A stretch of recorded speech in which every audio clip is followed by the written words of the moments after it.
Hey, I'm May, and I asked my Instagram followers to send me assumptions about myself, and I'm gonna be making a tasty recipe while I answer and react to them because why not test my cooking skills while completely oversharing on the internet? I was actually kind of shocked at how intrusive you all could be, but go off, I guess.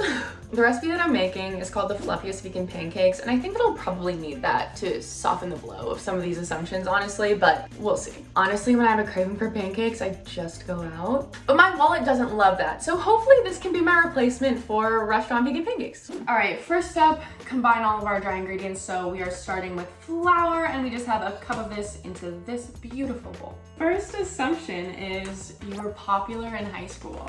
I hate saying this, but honestly, growing up, I was like a stereotypical mean person. Like I was that popular girl, and I hated it about myself. But some things occurred my freshman year of high school that really humbled me, and I got bullied. I joke about it and say it humbled me, but it honestly did open my eyes to like who I was surrounding myself with and how I was acting, and I ended up moving across the country for a lot of reasons, but also like part of it was because of how I was being treated in school. And so I moved to Seattle, started a new group of friends, and I would say I was kind of popular, but in a very different way. Like I just had a lot of friends, I think, especially since I was like the new girl for a while. That brought a lot of attention to me, and I was kind of popular, I guess. Okay, flour's done. Now we have sugar, 2 tablespoons to be exact, and the next assumption, which is that I like Seattle more than LA. Like I said, I moved to Seattle when I was in high school. It was my sophomore year of high school, actually.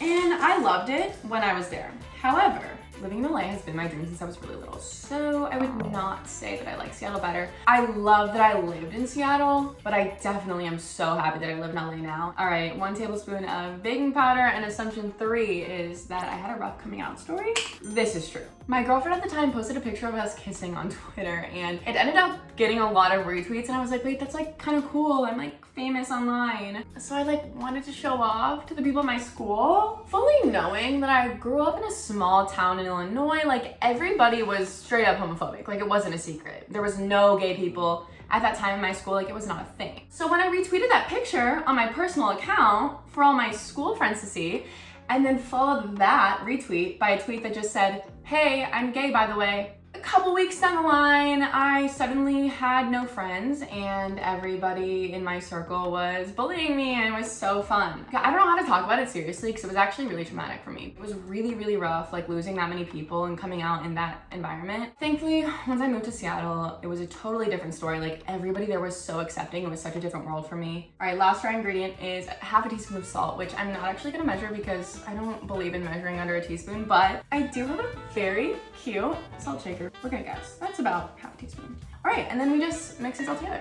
I got a lot of things saying that they thought I was shy, that like I'm outgoing on the internet, but not in real life. That's accurate, I would say. I have a lot of social anxiety, which I hide really well most of the time, but yeah, I am a little bit shy when I first meet people, but once I know you, I'm like fully so obnoxious. Like you will be sick of me. All right, so let's get our dry ingredients out of the way and start with our wet ingredients in another bowl. We have a cup of almond or any non-dairy milk, but I'm using almond. We need 1 cup of this, and then next assumption is that I want to get married. I do want to get married, I really do, which is pretty crazy for me because not to heighten my girlfriend's ego or anything, but up until recently, I didn't really care about marriage. Since I've started dating my current girlfriend, India, I've been thinking about marriage a lot, which is kind of scary, but also kind of really fun. Now I get to use my fun tablespoon because we have a tablespoon of apple cider vinegar. Do you wish you were confident in your style? 100% confirmed. I do wish that I was confident in my style. I don't know if it's like inspired by like wearing a bunch of my girlfriend's clothes. India just wears whatever she wants. Like sometimes she dresses more masculine and sometimes she dresses more feminine. And like I've been wearing kind of both of those things of hers. Sometimes when I wear the things that are like slightly more masculine, I find myself feeling a little bit better. I just don't really have a clear vision for like what I want to wear or what I want to look like. Definitely something that I'm struggling with, especially going through all these body changes and having to buy new clothes. Like I don't know what to buy. So if there are any personal shoppers watching, please hit me up. 1 teaspoon of vanilla is next. And the next question is, you're the type of vegan who forces other people to be vegan. And that's actually not true at all. I love to show people that vegan options are a thing, but I would not say that I try to force anybody to be vegan. I don't think veganism is for everybody. I think there are so many limits to that, whether it be dietary restrictions. Obviously, I think it would be great if everybody would be vegan, but I think that trying to force people into it is not the way to go about it. Next, we're going to pour the wet ingredients into the dry, and then we sit for 5 minutes. So we'll answer a couple more assumptions while we wait, but let me pour this in and mix it. Next, you're half Asian, but you can't speak the Asian language. I don't know Chinese, but I am half. I know how to count to like 100, but I learned that in school, not from my mom or anything. My grandparents didn't want my mom and her sisters to stand out or like be different in any way, so they kind of just forced them to speak English, and they lost that knowledge about Chinese, which sucks because I would love to know Chinese. Unfortunately, that's not how it worked for me, so yeah, you're right. So we're gonna let this sit for 5 minutes and then transition over to the stove.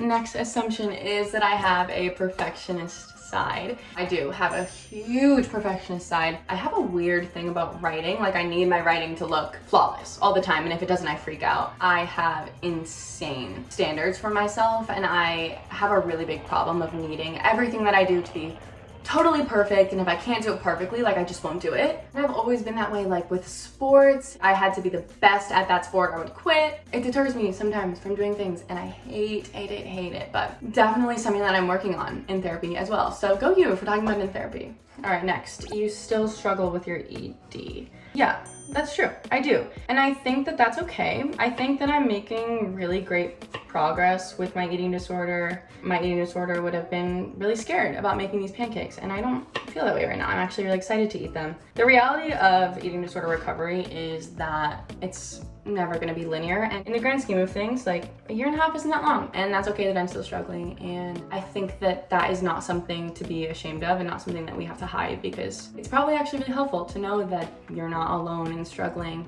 even if you've made really good progress. Like, that's okay.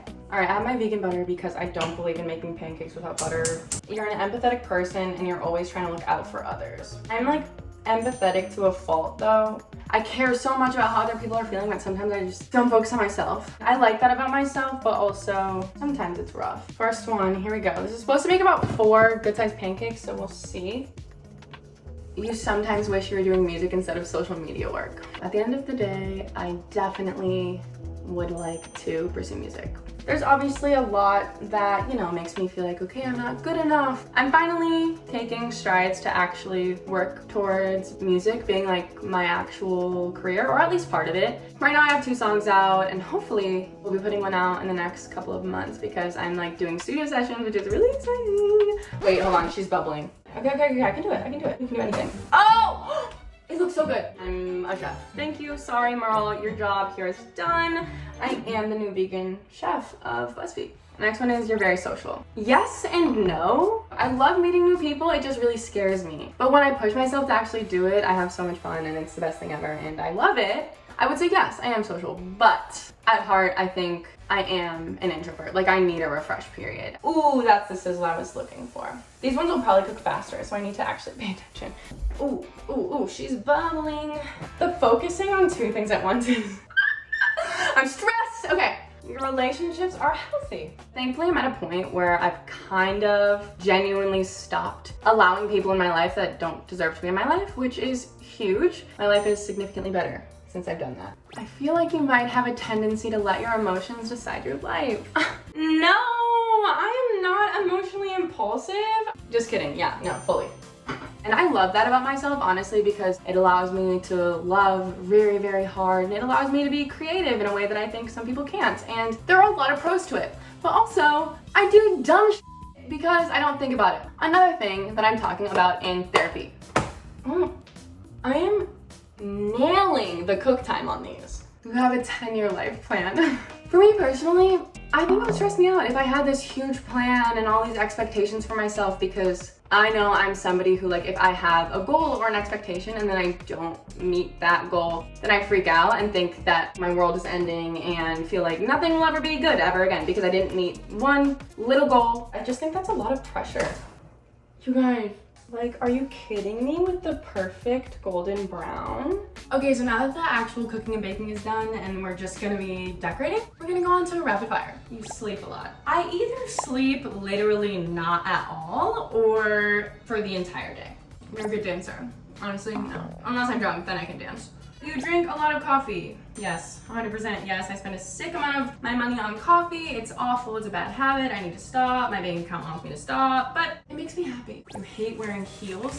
I'm 5'9", and when I wear heels that I actually like, I'm like 6 feet, which there's something wrong with that, but I do have some internalized feelings about like being too tall. So yeah, I do. You have tattoos that you regret. I don't actually regret any tattoos because I think that each of my tattoos marks a really cool part of my life, and if I don't like it now, I liked it then, and like that's kind of fun to be able to look back at. You're good with money?